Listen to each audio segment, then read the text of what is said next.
Hey folks, welcome to my channel. If you haven't already, we invite you to subscribe. And if you enjoy the content, remember to hit that like button and feel free to share. Hey folks, this is Maria Abreu. Welcome to my channel. Happy to be here with you guys again. Um, we are addressing questions posted by our subscribers. Listen, thanks for doing that, guys, because as I've mentioned many times before, you provide the content for this channel. Okay, so instead of racking my brain trying to figure out what to talk about, which usually there's plenty of things to talk about, I'm actually going to address concerns that a good number of you have. And that's a better way to find content. So here is the question.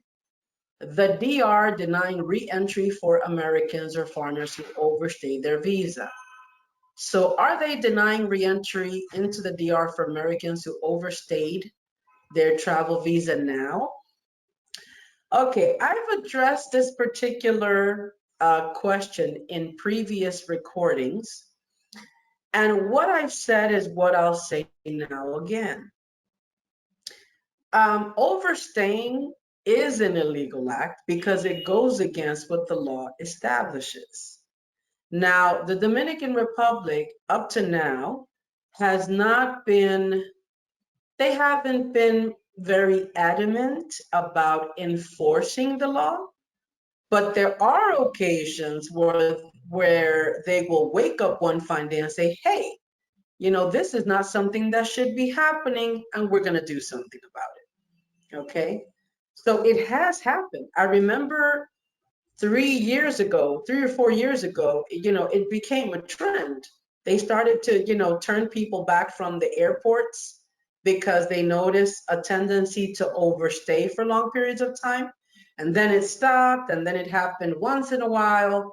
And now it's, circulating that it's going to become the norm.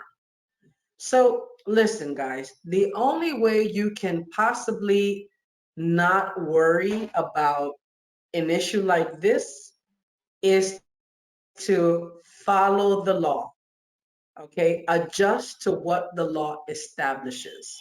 If you are within the confines of the law, then whatever change is brought by the state or the local authorities is of no consequence to you, okay? And who wants to live like that?